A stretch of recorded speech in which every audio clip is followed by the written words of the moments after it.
가난한 청년과 천년 묵은 지내. 옛날 어느 깊은 산골 마을에 약초를 캐는 총각이 살았어요.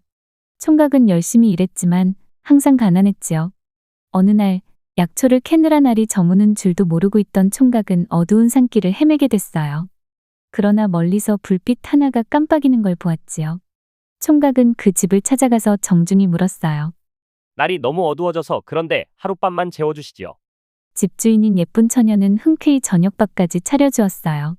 다음 날 아침이 되자 처녀는 함께 살면서 바깥 세상의 재미난 이야기를 들려달라고 했어요. 그 말은 들은 총각은 처녀와 결혼해 함께 지내기로 했지요. 신랑과 색시가 된 두 사람은 3년 동안 알콩달콩 재미나게 살았어요. 색시는 신랑의 부모님에게도 큰돈을 보내드렸고 신랑은 한가롭게 지내면서 가끔 마을에서 보고 들은 이야기를 색시에게 해주었어요. 그러던 어느 날 신랑이 할아버지의 제사를 지내러 부모님 집에 가게 되었어요. 색시가 사준 음식을 양손에 가득 들고 고향 집을 찾아간 신랑은 오랜만에 반가운 부모님과 만나 즐거운 시간을 보냈지요. 할아버지 제사를 마치고 다시 집으로 돌아가던 신랑은 다리가 아파 잠시 길에서 쉬고 있었어요. 그런데 갑자기 돌아가신 할아버지가 길에 나타났어요. 아니, 할아버지. 어떻게 된 거예요? 할아버지는 제사를 지내주어서 고맙다고 하면서 천천히 입을 열었어요. 그런데 내 색시는 사람이 아니라 사실 천년 묵은 지네란다.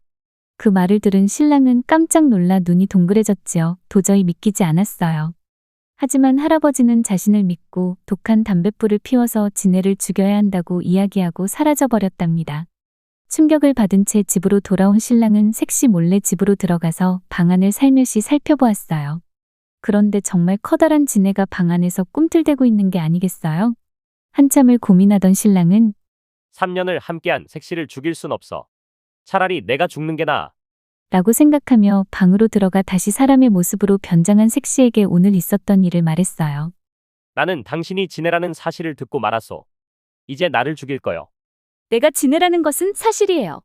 하지만 사랑하는 당신을 내가 어떻게 죽이겠어요? 신랑은 안심했지만 색시는 할아버지와는 다른 이야기를 들려주었어요. 당신이 본 할아버지는 천년 묵은 구렁이가 변장한 것이랍니다. 내일 구렁이가 나를 죽이러 찾아올 거예요. 내가 그 구렁이와 싸우는 것을 지켜보다가 크게 소리를 질러주세요. 색시는 그 구렁이가 자기를 해치기 위해 여태 숨어 살던 것이라고 이야기했지요. 다음 날 정말 지네와 구렁이의 싸움이 벌어졌고 신랑은 몰래 숨어서 싸움을 지켜봤어요. 그러다 구렁이가 세게 지네를 공격하자 자기도 모르게 고함이 터져나왔지요. 큰 소리에 놀란 구렁이가 뒤를 돌아보자 그 틈을 노려 지네는 구렁이를 물리칠 수 있었어요. 구렁이를 물리친 지네는 다시 색시의 모습을 하고 신랑에게 절을 하며 말했어요. 고맙습니다. 덕분에 인간으로 행복한 삶을 살 수 있었어요. 집에 가시면 괴짝이 있을 테니 행복하게 사세요. 그리고는 연기처럼 사라졌지요. 신랑이 집으로 돌아가자 집은 온데간데 없이 사라지고 그 자리에 금과 은이 가득 든 괴짝 하나만 놓여 있었답니다.